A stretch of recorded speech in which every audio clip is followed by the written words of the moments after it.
Okay, so one good thing that I suka pasal raya kan is the proteins. And yang saya suka rendang, red meat. Tapi kan dalam istilah bahasa Inggeris dia bagi tahu hidden sugar. Tapi kat Malaysia kan kita tak hypocrite. Kita letak je bantai sugar tu, tak hidden lagi dah. So dalam rendang ni kan kita letak 5 sudu gula, hancurlah protein kau. Lepas tu ada insulin spike.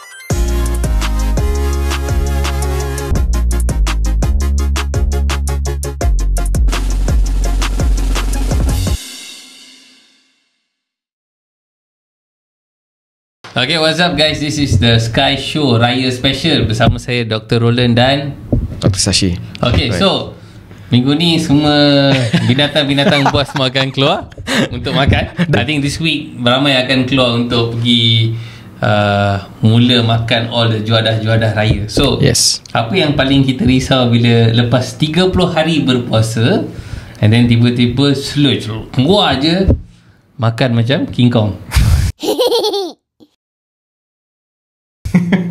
So the biggest concern saya rasa dengan Dr. Roland setiap tahun kita bagi tahu is berapa banyak sugar spiking or insulin spiking benda yang diorang makan.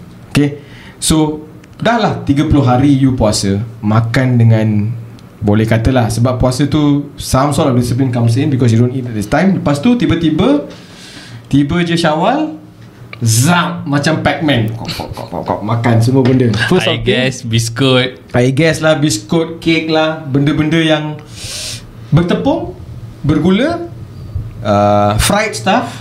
So these are the things that biasa saya katakan you splurge on all this sudden tiba-tiba kan. Mungkin sebelum ni ada yang macam malas nak sahur, so dia sekali makan petang je. They do OMAD style, which is fantastic. So kalau dah buat macam tu, your body reset. Di mana biasa saya pernah bagi tahu old videos where your body goes through something called cell apoptosis, cleaning up of the system, and your badan now becomes better digestive unit, boleh menghadam makanan dengan lebih power lagi. So tiba-tiba jadi makan macam tu, apa yang akan terjadi?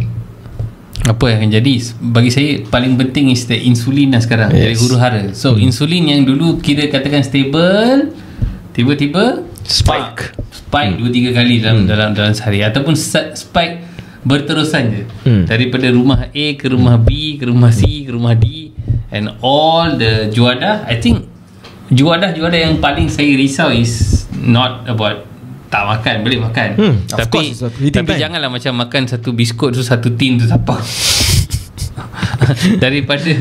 daripada UK ke London Elements.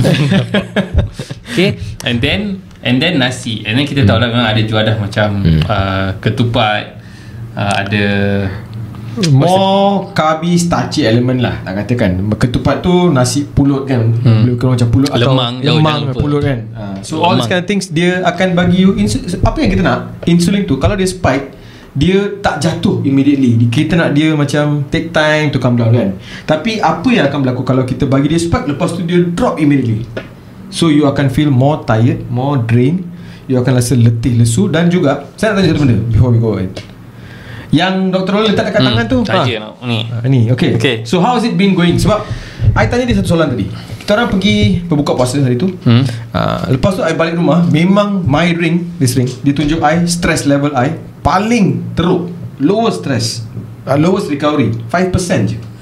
Bangun pagi warna merah. So yang ni tak ada insulin checking, tapi that one is specifically for insulin checking. So I want to know how was your insulin spike lepas kita berbuka puasa hari tu. So lepas berbuka puasa hari tu, saya check the trend. Dia I buka the phone. So ada satu benda lah, saya telah dicendolkan. Okay, itu dia jawapan. Saya disagurkan. Ada disagur. So bacaan pada sebelah petang on that day was quite good until one point it spiked. Daripada saya tapi bila makan nasi masih dalam lingkungan 5-6. Okay. Tapi lepas tu cendol, I keluar bawa anak saya jalan dekat supermarket sekejap dan balik, ada cendol. Bahan cendol.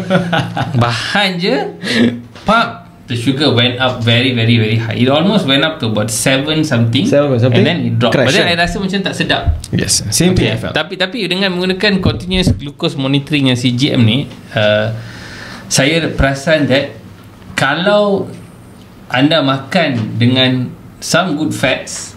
Of course. Macam olive oil Even ke, minyak carbohydrate. sapi ke apa-apa, dengan carbohydrate and protein. Yes. Glucose tu tak spike. Kita nak carbohydrate yang lebih kompleks, bukan simple carbohydrate yang bagi you spike lepas tu drop. Yes. Kan? Yes. So that was the effect that we are looking for. So same, saya pun rasa bangun pagi, next day I felt like kenapa badan saya sakit teruk macam like betul-betul sakit. So apa yang akan menyebabkan sugar rush ni ialah air, jus, very fast sugar spike, simple sugars lah. sweet teas, coffee akan menyebabkan sugar spike kalau you ambil perut kosong. Even the biscuits kan, dia tak akan menyebabkan sugar spike.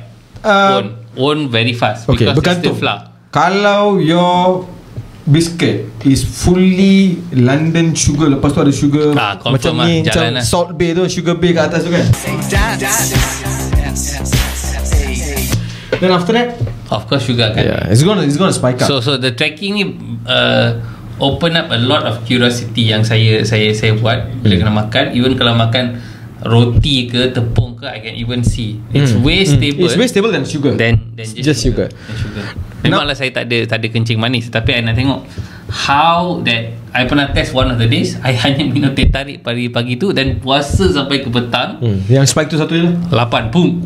Tapi because of mungkin saya punya pengguna insulin tu tak banyak, dalam masa setengah jam dia dah drop down. Tapi the more spikes yang saya create, the more problems I create. The more resistant you will become, your muscles become, sebab you tak buat apa-apa activity or your body is not able to break down, then you become insulin resistant, which is type 2 diabetes. Jangan salahkan ibu bapa anda, ini sebab makanan anda Okay. Tetapi satu benda yang bagi saya always look forward dalam masa time raya ialah rendang.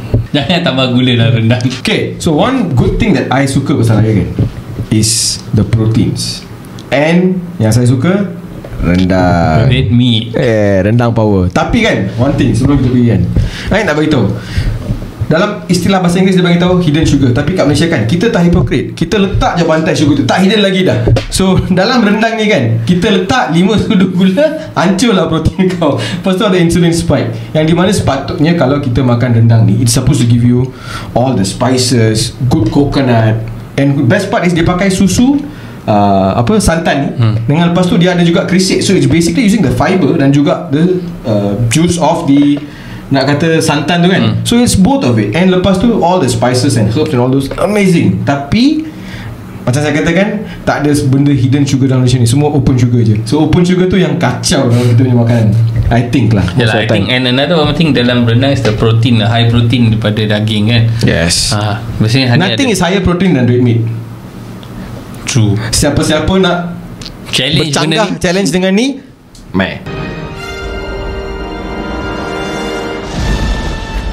Tapi another thing, apa yang Dr. Sashi katakan, satu benda yang saya pun belajar banyak bila kita introduce food tolerance test in the clinic. Yes.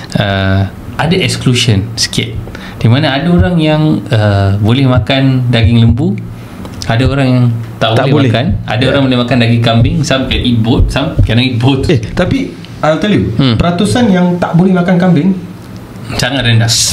Nak katakan 5% hingga 10% je. Yes. 90% of the people can.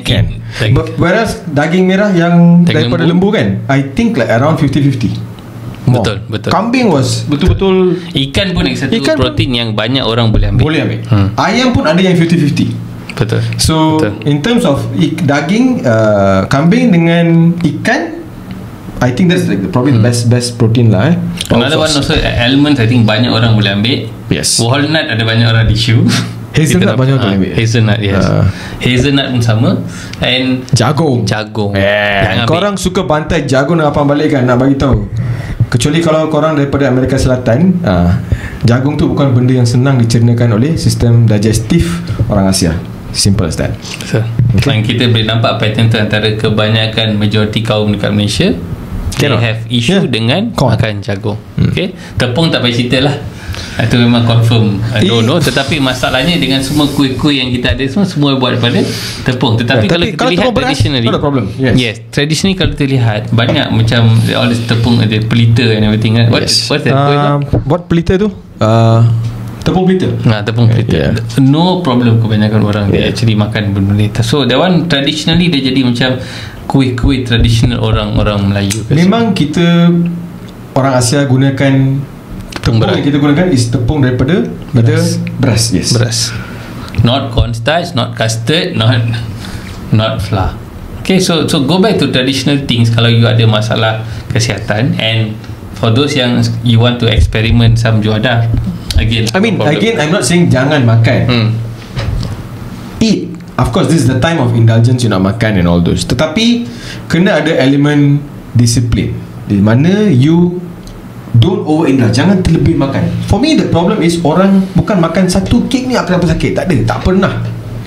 Kalau you makan satu kek tu that problem. Tapi masalahnya Dr. Sachi, raya tu sebulan.